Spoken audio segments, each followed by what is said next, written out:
Queridos, abra sua Bíblia por gentileza, na leitura oficial. Carta de Paulo aos Romanos, capítulo de número 8, versículo de número 31 ao versículo de número 37. Repita essa frase comigo: eu sou mais que vencedor. Diante de tudo isso, o que mais podemos dizer? Repita comigo após mim, 1, 2, 3, repita após mim: se Deus está do nosso lado, quem poderá nos vencer? Agora fala bem alto: ninguém. Oh, glórias a Deus. Põe o verso 32 aí. Porque ele nem mesmo deixou de entregar o próprio filho, mas o ofereceu por todos nós. Se ele nos deu o seu filho, será que não nos dará também todas as coisas? Quem acusará aqueles que Deus escolheu? Ninguém, porque o próprio Deus declara que eles não são culpados. Será que alguém poderá condená-los? Ninguém, pois foi Cristo Jesus quem morreu, ou melhor, quem foi ressuscitado e está à direita de Deus, e ele pede a Deus em favor de nós. Então, quem pode nos separar do amor de Cristo? Serão os sofrimentos, as dificuldades, a perseguição, a fome, a pobreza, o perigo ou a morte? Como dizem as Escrituras Sagradas: por causa de ti estamos em perigo de morte o dia inteiro. Somos tratados como ovelhas que vão para o matadouro. Em todas essas situações, repita comigo: em todas essas situações, agora fala bem forte, temos a vitória completa. Fala mais uma vez: temos a vitória completa, por meio daquele que nos amou. Olha que coisa linda. Verso 38, por favor. Pois eu tenho a certeza que nada pode nos separar do amor de Deus, nem a morte, nem a vida, nem os anjos, nem outras autoridades ou poderes celestiais, nem o presente, nem o futuro, nem o mundo lá de cima e nem o mundo lá de baixo. Em todo o universo não há nada que possa nos separar do amor de Deus, que é nosso. Repita comigo: o amor de Deus, que é nosso, por meio de Cristo Jesus, o nosso Senhor. Queridos, vamos desenvolver isto: eu sou mais que vencedor.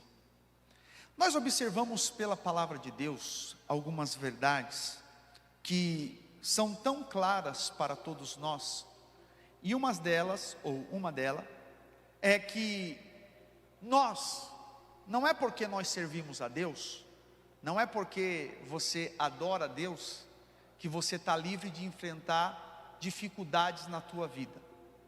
É fato que há muitas placas de igrejas e denominações que querem vender uma utopia, uma inverdade, dizendo: se você entregar a sua vida para Jesus, tudo vai ser jóia, tudo vai dar certo, as coisas vão mudar da água para o vinho. Só que esquecem que as palavras do próprio Jesus foi contrária. Jesus uma vez reuniu os seus discípulos e falou: eu vou dar uma palavra para vocês agora, para que no coração de vocês tenham paz. Aí Jesus olhou para os discípulos e falou assim: no mundo, repita comigo, no mundo tereis aflições. O que Jesus estava querendo dizer? Não é porque você me serve, não é porque você crê em mim, que você vai ter vida fácil. Não. No mundo, você vive no mundo. No mundo vai haver dificuldade, no mundo vai ter aflições. No mundo você vai ter que lutar as suas guerras, as suas batalhas. Assim como muitos de nós que estamos aqui enfrentamos guerra dentro de casa, na família, enfrentamos guerra no relacionamento, enfrentamos guerra na vida financeira, enfrentamos guerras muitas vezes na vida espiritual, enfrentamos guerra na vida emocional, não é? Em tantas áreas da nossa vida nós enfrentamos guerra. E isso acontece não para nos matar ou para acabar com a nossa fé ou com a nossa esperança. Pelo contrário, as guerras e as batalhas, elas chegam até nós para que nós possamos lutar. E só vence na vida quem luta. Repita comigo: só vence quem luta. Então, a primeira palavra que eu quero dar de encorajamento para você que está aqui nesta noite é essa, ou nesta manhã é essa. Se você está passando por uma dificuldade, por uma luta, levanta a tua mão e dá glória a Deus, porque só tem vitória quem entra na guerra e na batalha para lutar. Não tem vitória aquele que fica em casa na vida boa, não. Só tem vitória quem está na guerra. Quem o adversário se levanta e fala: eu vou acabar com a vida dele, eu vou acabar com a vida dela, eu vou acabar com os projetos, eu vou acabar com a empresa, eu vou acabar com o sonho, eu vou acabar com a família. Mas enquanto o adversário está guerreando conosco, nós sabemos que a vitória chegará sobre a nossa vida. Por isso que quando Paulo ele começa a escrever, ele já dá uma garantia para você que nós verdadeiramente seremos vitoriosos. E que garantia é essa que ele dá?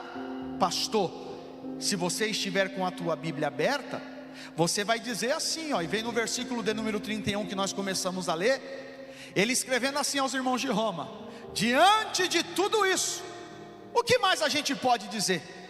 Se Deus, repita comigo, se Deus está do nosso lado, quem poderá nos vencer? Agora fala bem forte: ninguém. Irmão, Deus está do teu lado. A luta, a batalha e a guerra, ela existe sim para nós lutarmos, para que nós possamos crescer, para que nós possamos avançar. Mas a grande verdade e a grande valia para nós é esta: que na nossa guerra, na nossa batalha, nós nunca estaremos sozinhos. Do nosso lado está o nosso Deus. E aí eu declaro para você, você lê a Bíblia de Gênesis a Apocalipse, você já viu uma luta que Deus entrou para perder? O teu Deus, ele é general de guerra. O teu Deus, ele é forte, ele é poderoso. O teu Deus, na batalha que ele entra para te dar vitória. É por isso que quando você lê no Salmo de número 46, ele é o único salmo da Bíblia que repete duas vezes o mesmo versículo, a mesma afirmação. Se você ler depois o Salmo de número 46, você vai ver que no meio do salmo ele diz assim, ó: o Senhor dos exércitos está conosco, o Deus de Jacó é o nosso refúgio. E aí ele continua a dizer: vinde, contemplai as obras que o Senhor tem feito na terra. Ele faz cessar as guerras até o fim da terra, quebra o arco, corta a lança, queima os carros no fogo. Aquietai-vos e sabei que eu sou Deus, serei exaltado entre as nações e serei exaltado sobre a terra. Aí ele reafirma no último versículo de número 11: o Senhor dos exércitos está conosco, o Deus de Jacó é o nosso refúgio. Pega na mão desse irmão que está do teu lado, levanta bem alto e fala: você não está sozinho na guerra. Diga para ele: você não está sozinho na batalha. Isso aqui é profético, porque tem gente que entrou aqui, só Deus sabe o que você está lutando, só Deus sabe as guerras que você tem lutado, mas Deus está dizendo: eu estou contigo, eu vou avançar com você, a vitória vai chegar, e o meu nome será glorificado na tua vida. Se tem alguém que crê, dá um brado de glória e exalta o Deus Todo-Poderoso. Agora repita comigo: para cada guerra existe uma estratégia. A gente começa a olhar hoje as guerras acontecendo no mundo, tanto na Ucrânia, como nos países na África, como em Israel, e a gente vê que quem é militar, quem faz parte de um comando militar, para cada ação que eles vão fazer há uma estratégia. E para nós não é diferente no mundo espiritual. Para cada batalha que a gente luta, a gente precisa usar estratégia, a gente precisa entender as estratégias. E como eu disse aqui, já afirmei para vocês que o nosso Deus, ele é um Deus de batalha, é um general de guerra. Ele também tem as estratégias que são inegociáveis para a gente vencer as nossas batalhas e as nossas guerras. Isso é fato. Agora, muitas vezes, repita comigo: a estratégia de Deus não é a minha estratégia. Por que eu falo isso? Porque muitas vezes nós idealizamos na nossa cabeça, nós começamos a dizer assim para Deus: Deus, o Senhor tem que fazer tal coisa desta forma e desta forma. tem que ser até o dia tal e até o mês tal, colocando Deus como se Deus fosse o nosso empregado, como se Ele tivesse que fazer na nossa hora e do nosso jeito. Só que a grande verdade é que Deus, Ele está acima de mim e de você. Deus, Ele é soberano, Ele faz na hora que Ele quer, e Ele faz do jeito que Ele quer, e Ele usa quem Ele quer. Prova isso, pastor, se você ler no livro de Juízes, lá no capítulo de número 6, no capítulo de número 7, você vai olhar para a história de Gideão. Os midianitas perseguiam o povo de Deus. Os midianitas roubavam as plantações, as colheitas. Quando chegava a época de colheita, eles invadiam, roubavam. O povo sofria. E aí Deus, olhando aquela situação, Deus fala: então eu vou acabar com esse sofrimento do meu povo. E aí a Bíblia vai dizer lá no livro de Juízes, no capítulo de número 7 e no versículo de número 3, olha assim, melhor dizendo, Juízes capítulo 6, para você tomar nota, e versículo de número 12. O Senhor, Ele fala com Gideão, e quando o Senhor fala com Gideão, o texto vai dizer assim: então o anjo do Senhor lhe apareceu e lhe disse, repita comigo: o Senhor é contigo, varão valoroso. Só reafirmou para Gideão: Gideão, ó, eu estou escolhendo você para você liderar um exército para uma batalha, e a primeira palavra que eu te dou é que você não está sozinho nessa guerra. Eu sou contigo, eu sou contigo, eu vou estar contigo na guerra. Aí Deus fala: Gideão, reúne o povo. Gideão reúne o povo, 32 mil homens, um bom exército para lutar, era um bom exército. Mas Deus fala: ô Gideão, você está gostando da quantidade de pessoas, né? Mas eu vou falar um negócio para você, eu não quero contar com esses 32 mil. Talvez Gideão pode ter olhado para Deus, mas Deus, o exército está bom, a gente tem até capacidade de vencer, porque a quantidade de pessoas é boa, dá para bater de frente. Mas aí Deus fala: a minha estratégia não é a tua estratégia. Então se você ouvir a minha voz, eu vou te dar a estratégia correta. Aí a primeira coisa que Deus fala para Gideão: dá um grito no meio desses 32 mil homens aí, e fala para eles o seguinte, conforme está escrito lá em Juízes 7:3, diz assim, ó: quem for covarde e quem for medroso, que volte para Gileade. E aqui é uma grande verdade para as nossas guerras e batalha. Repita comigo: Deus não conta, você pode fazer melhor, Deus não conta com covarde e com medroso.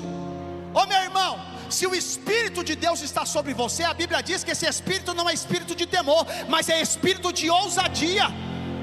Esse negócio de crente ficar: pastor, mas fizeram uma obra para destruir a minha família, eu tenho medo, o meu filho está me abusando, meu filho está levantando a voz, está acontecendo isso, aquilo. Meu irmão, há uma autoridade sobrenatural de Deus sobre a tua vida. Chega na tua casa, levanta a mão e fala: quem manda aqui é Jeová. Jeová vai te pegar, Jeová vai mudar a tua história, e o nome do Senhor vai ser glorificado. Esse negócio de: eu estou com medinho, a luta é difícil, pastor, é tão complicada essa guerra que eu estou passando, eu estou pensando em desistir. Deus já levantou Gideão e falou: Gideão, já dá um grito aí: quem for medroso e covarde, que volte. De 32 mil homens, eita meu irmão, só sobrou 10 mil. Uma grande parte foi embora. Talvez Gideão olhou para Deus e falou: Deus diminuiu, né? Mas ainda está legal. Tá legal, tem 10 mil, vamos para a guerra. Aí Deus fala: a estratégia não é tua, a estratégia é minha. Vai lá beber água com esses 10 mil homens, e aquele que não beber de uma forma vigilante, você pode dispensar eles. Dos 32 mil, sobraram somente, repita comigo, 300. Fala: 300. Veja que covardia e medo não fazem parte das estratégias de Deus. Para você vencer as tuas guerras, as tuas lutas, a primeira coisa que você tem que tirar para longe de você é o medo, é a covardia. Há um Deus que é maior, que está na tua vida. Talvez quando Gideão olhou e falou: ixi rapaz, agora sobrou só 300, o que vai ser? Mas ele sabia o que Deus havia falado com ele, através do anjo. Em outras palavras, vem cá César é Gideão. Talvez ele olhou para os 300 e falou: rapaz, daquela multidão só sobrou 300. Mas na hora que ele pensou isso, a voz de Deus bateu no ouvido dele e falou: lembra que eu falei? eu sou contigo, varão valoroso. Eu fico pensando, quando Gideão ouviu isso, ele levantou a voz e falou: eita, é com esses 300 que Deus vai nos livrar, é com esses homens que Deus separou e escolheu, que eu vou ter vitória, que nós teremos vitória. Levanta a tua mão que eu tenho uma palavra de Deus para a tua vida. Fique atento, porque Deus vai começar a te dar estratégia. Deus vai dar estratégia para você, e eu quero declarar: a estratégia que Deus te dá vai ser uma estratégia para você avançar, para você conquistar, para você ver a boa mão do Senhor sendo manifesta na tua vida. Se você recebe esta palavra, dá um brado de glória e exalta o nosso Deus. A história você sabe, 300 homens derrotaram, e o nome do Senhor foi glorificado. Então, se a gente entende que nosso Deus é um Deus estrategista de guerra e de batalha, e nós sabemos que a estratégia de Deus não conta com covardia e nem o medo, então qual estratégias que nós podemos usar diante das adversidades da vida? Porque quando Paulo ele escreve aqui, ele diz assim, olha o que ele fala: quem pode nos separar do amor de Cristo? Serão os sofrimentos?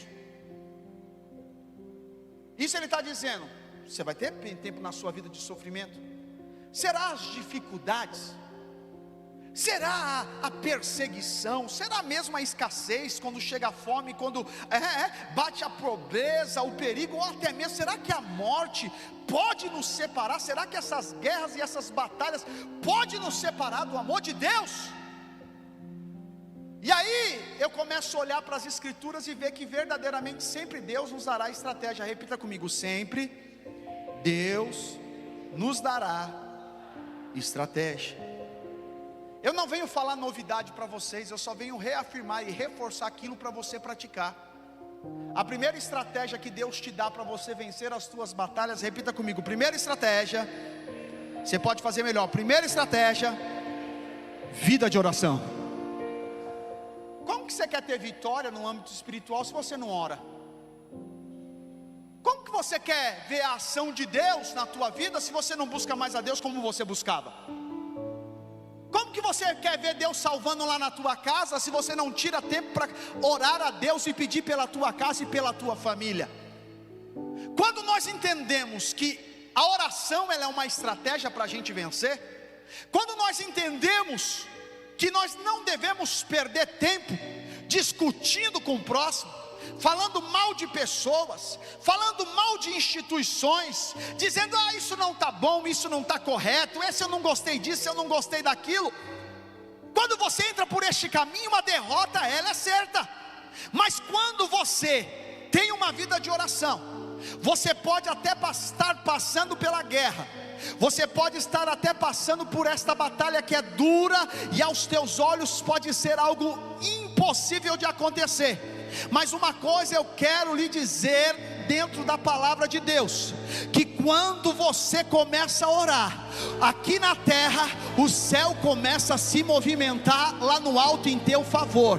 Então todas as vezes que você vem aqui, e muitas vezes o pastor Marcelo fala: fica de pé, 1 minuto de oração, e você está aqui clamando, orando, Deus está agindo lá no mundo espiritual e dizendo: eu estou lá na tua casa. Quando você vem aqui na oração de terça-feira, quando você vem na oração de terça-noite, quando você vem na quinta-feira e você está aqui clamando, quando você está orando na tua casa, Deus está dizendo: o céu está se movimentando, as coisas vão começar a acontecer. E aí Deus faz o que? Deus entra na batalha, Deus entra na guerra. Ele começa a dizer: tem alguém usando a oração como estratégia, tem alguém clamando ao meu nome. E é nesta hora que Ele começa a agir em teu favor. Olha para a pessoa que está do teu lado e fala: a partir de hoje, quer ver Deus agir? Para de reclamar e começa a orar. Eu até brinco com quem é casado aqui, levanta a mão. Quem é casado, levanta a mão. Olha aí, a parte da igreja, né? Irmão, quer brigar com a tua esposa? Sabe aquele dia que você está atacado, que você: hoje eu quero brigar com a mulher. Ou a irmã também, o camarada acordou, fala: hoje é o dia que eu vou enfesar o meu esposo. Eu sempre falo: quer brigar? Hoje nós vamos quebrar o pau. Chama a mulher e fala: hoje vai quebrar tudo aqui dentro de casa. Mas antes de a gente quebrar o pau, vamos nós dois 30 minutos de oração. Quando a mulher estiver te enfesando, fala: vem cá, amor, vamos orar aqui. Vamos orar 30 minutos de oração. Quando o esposo estiver te enfesando, irmão, vem cá, vamos orar aqui. Vamos dobrar o joelho. Porque não tem mal que resista ao poder da oração. Não tem problema, não tem nada, e muitas vezes a gente não entende isso, e Deus está dizendo, a estratégia é essa, começa a orar, começa a clamar. O salmista ele fala no Salmo de número 34 e no versículo de número 17, o justo clama e o Senhor os ouve e os livra de todas as suas angústias. Levanta a tua mão que eu quero liberar esta palavra da parte de Deus sobre a tua vida. Hoje Deus está dizendo, eu estou ouvindo oração, eu estou ouvindo clamor, eu estou ouvindo oração, eu estou ouvindo clamor de alguém. Deus está dizendo, eu vou entrar nesta batalha. Ele vai entrar nesta batalha. A primeira estratégia é essa que Deus nos dá, e é inegociável, é orar. Vida de oração, é vida de oração. Por isso que Paulo fala aos Filipenses no capítulo 4, versículo 6, versículo 7, você pode ler lá depois. Não estejais inquietos por coisa alguma, antes as vossas petições sejam em tudo conhecidas diante de Deus. Repita comigo, pela oração, súplicas e ação de graça. Aí ele fala no versículo 7, e a paz de Deus que excede todo o entendimento, guardará os vossos corações e os vossos sentimentos em Cristo Jesus. Oração é estratégia. A segunda estratégia que a gente pode falar, repita comigo, segunda estratégia, fale bem forte, santificação. A palavra santificação na sua etimologia está falando separação, se separar. Quer ver Deus agindo nas tuas guerras, nas tuas batalhas? Fala para o irmão que está ao teu lado, fala, sai do meio, fala, se separa das más conversações, das reclamações, das fofocas. Essas coisas têm que sair da tua vida, irmão. Quer ver Deus agir na tua causa, quer ver Deus agir na tua situação? Se separa, se santifica. Não foi assim que quando Josué ele assume a liderança do povo de Israel, a primeira grande tarefa de Josué foi a seguinte: atravessar o Jordão. E Josué tinha visto tudo que o povo tinha feito com Moisés no deserto. Josué viu Deus mandando a nuvem de dia, a coluna de fogo à noite. Deus viu, Josué viu Deus mandar pão, maná do céu. Deus viu Josué viu Deus tirar a água da rocha através da vida de Moisés. Dele viu o povo atravessar o mar vermelho. Mas todas as vezes que a dificuldade vinha, a batalha vinha, eles começavam a reclamar com Moisés: porque nós vamos morrer, melhor era estar no Egito. E quando ele chama o povo, ele assume a liderança depois da morte de Moisés. Deus fala para ele: seja forte, Josué, seja corajoso, não temas, porque eu sou contigo. Josué ele se levanta, ele chama o povo e fala: nós vamos atravessar o Jordão, mas a palavra para vocês é essa: santificai-vos, santificai-vos, porque amanhã o Senhor fará maravilha no meio de vós. Ele chama o povo para para de conversa, para de reclamar, porque depois do Jordão já está diante de nós a terra prometida, já está diante de nós a promessa de Deus para a nossa vida. E eu quero declarar isso, meu irmão, quando você decide se separar daquilo que te afasta da presença de Deus, você está dizendo: Deus, eu estou acreditando que esta batalha vai chegar ao final, e lá na frente eu vou tomar posse da promessa que o Senhor fez para a minha vida. Então santificar se faz necessário. Terceira estratégia, repita comigo, terceira estratégia. Isso aqui é bom, isso faz bom para o espírito e também faz bem para o corpo. Repita comigo, jejum. Crente não bebe e não fuma, mas come, que é uma maravilha. Ô glória, né? Sabadão ontem, hein, irmão? Deus viu você comendo aquela feijuca da hora, né? Ô glória, aqueles torresminhos. Na verdade é essa. Muitas vezes sabe o que acontece, gente? A gente esquece essa cultura de jejuar. A gente esquece essa cultura de matar a carne. E tem batalhas na nossa vida que você vai ter que sacrificar a carne. Eu não estou falando para você ficar 40 dias igual Jesus ficou, não é isso que eu estou falando. Eu estou falando para você ficar e manter uma vida de jejum. Começar a entender, se privar de algumas coisas, de certos tipos de alimento, ou seja total, ou seja parcial, enfim, é você com Deus, até porque Deus não recebe sacrifício de tolo. O camarada tem problema de diabetes, aí fala, eu vou jejuar, aí está desmaiando no meio da rua aí, e fala, o diabo, não é o diabo não, irmão, não é, você que não vigiou. Tem que saber que tem que se alimentar, então você vai se privar parcial de alguma coisa. Tem aqueles que conseguem ficar o dia inteiro, tem aqueles que ficam 1, 2 dias só na água, uma semana na... Enfim, diferente isso. Mas o jejum é uma estratégia de Deus para você sacrificar a tua carne, para que o teu espírito esteja forte, para que te leve para uma outra dimensão. E sabe qual é essa dimensão? Repita comigo, é a dimensão da confiança. Porque quando você sacrifica a carne, o teu espírito fortalece, você não duvida mais daquilo que Deus pode fazer na tua vida. Você não duvida que Deus pode te curar dessa enfermidade. Você não duvida que Deus ele pode abrir a porta que está fechada. Você não duvida que Deus pode entrar lá na tua casa e mudar a situação do teu esposo, do teu filho. Você não duvida mais de nada. Aí se torna verdadeiro na tua vida o que está escrito no Salmo de número 125. Os que confiam no Senhor são como os montes de Sião, que não se abalam, mas permanece para... O cara que tem uma vida de jejum, uma cultura de jejum, ele pode ver que o negócio está dando errado. Você já chegou perto de alguém que ora, que santifica, que jejum, irmão? Você sabe que o irmão está passando a pior luta que ele poderia passar, mas quando você chega para ele, e aí varão, como que está? Ele fala, está tudo bem. Mas você não está passando a luta? Estou passando, mas a vitória vai chegar, o meu milagre vai chegar. Vai cantar igual a Almatissa cantou hoje. Hoje o meu milagre vai chegar. Eu não vou duvidar. O preço que foi pago ali na cruz me dá vitória. Nesta hora, não duvida. Então quando você entra nessa dimensão através do jejum, essa estratégia, oração, santificação e jejum, Deus te leva para essa dimensão da confiança e te faz usar uma estratégia que é extremamente poderosa, que move situações. Que estratégia é essa? Repita comigo. Quarta estratégia, fala forte. Quarta estratégia, louvar.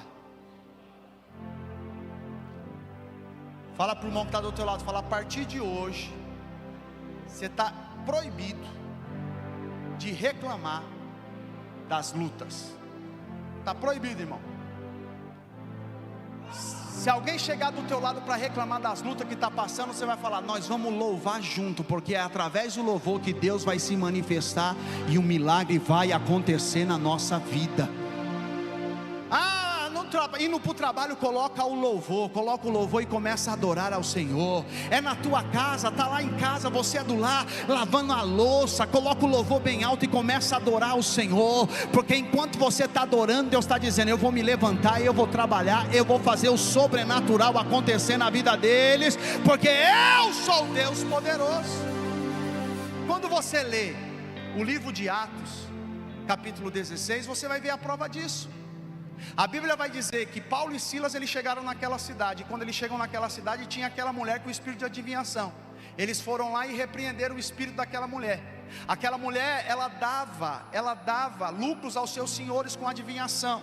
E quando aquela mulher, eu fico pensando, se fosse nos dias de hoje, já tem uma porta, uma cabaninha, pastor Marcelo, e ficava a fila, todo mundo lá esperando, eu quero ver o que essa mulher vai falar da minha vida, ela vai adivinhar da minha vida. E aí, enquanto Paulo e Silas não chegou na cidade, ela adivinhava sobre tudo. Mas no dia que Paulo e Silas chegou, ela olhou para ele e falou, esses daí são homens de Deus. Paulo e Silas chegou, a partir de hoje, esse demônio que faz isso na tua vida, nunca mais vai ter propriedade, ser livre.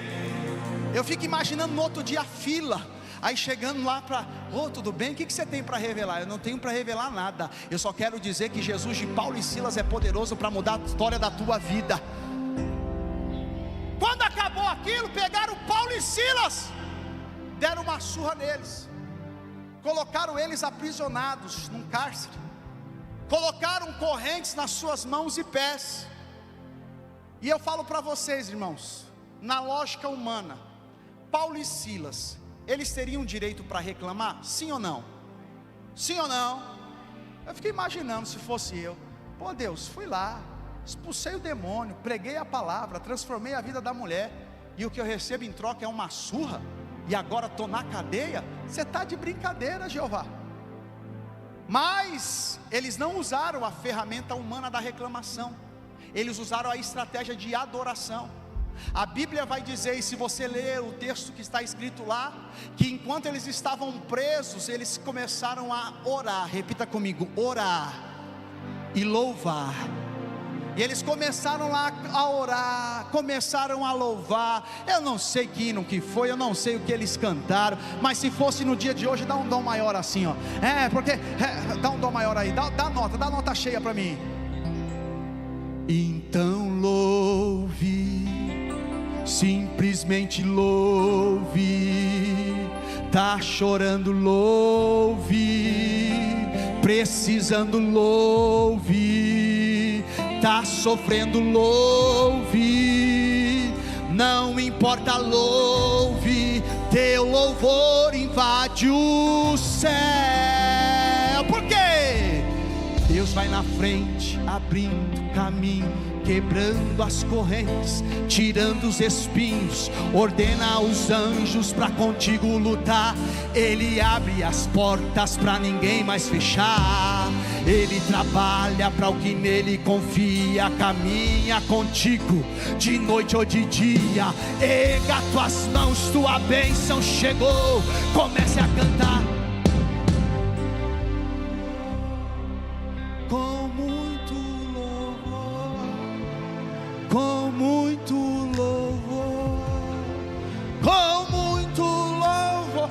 Eu fico olhando agora para a questão espiritual da coisa. Enquanto eles estavam lá orando e clamando, depois de ter apanhado o dia inteiro, e eu fico olhando Deus no trono dele, olhando e dizendo: tem alguém usando estratégia lá na terra. Tem alguém que não está reclamando da luta, da prova. Tem alguém que não está reclamando, mas tem alguém que está orando. Tem alguém que está louvando. Aí eu fico pensando Deus se levantando do trono e fala: agora eu vou marchar na terra, agora eu vou entrar nesta batalha, agora eu vou fazer um sobrenatural acontecer. Porque tem alguém usando estratégia. Tem alguém usando estratégia.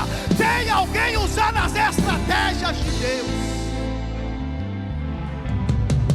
Deus fala: eu só vou dar uma balançadinha lá. Eu vou passar naquela cadeia agora. Deu uma balançada, as portas se abriram, as correntes se quebraram, e o nome do Senhor foi glorificado. Levanta a tua mão que eu quero profetizar. Porque enquanto você está adorando Deus aqui, Deus está dizendo: eu estou entrando na tua casa, eu estou entrando na tua família, eu estou entrando na tua finança, eu estou entrando no teu sentimento. Se tem alguém que veio adorar, se coloque de pé agora adorando.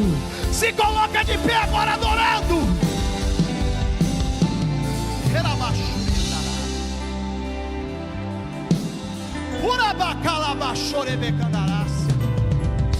Levanta a tua mão para adorar, porque enquanto você está adorando, Deus está dizendo: eu estou usando estratégia. Você está usando a estratégia, eu estou entrando lá, eu vou dar vitória. Enquanto você está adorando, Deus está dizendo: eu vou dar vitória. Eu vou dar vitória.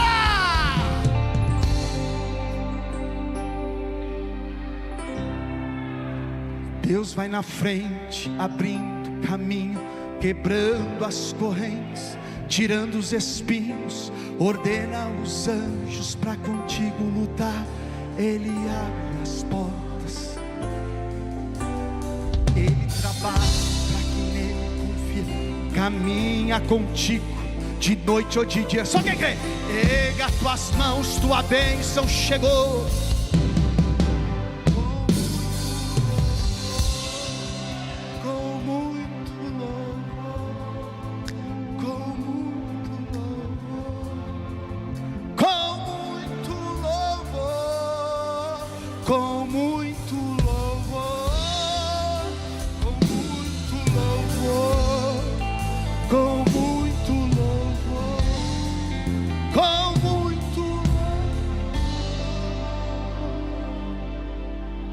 Quer vencer a batalha? Usa a estratégia. Usa as estratégias de Deus.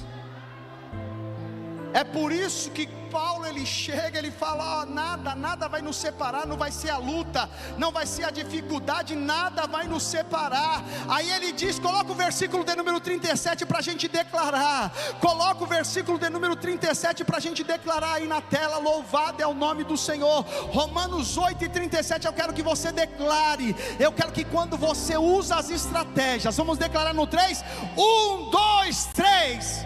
Em todas estas situações, temos a vitória completa, por meio daquele que nos amou.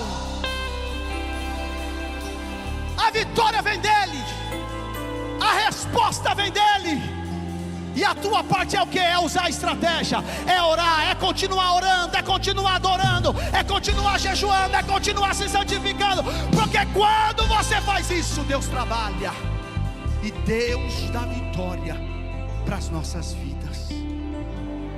Deixa eu falar com alguém que entrou aqui. Eu sei que não foi apresentado ninguém, mas se você entrou depois das apresentações, talvez você está vivendo uma luta difícil na sua vida. Você tem vivido algo que tem sido pesado. Hoje Deus te trouxe aqui para dizer que há estratégias para você vencer essas lutas da vida. E você vai sair daqui declarando, repita comigo: eu sou mais do que vencedor. Não pelos seus méritos, mas por Jesus, que você vai deixar entrar na tua batalha e na tua vida através das estratégias.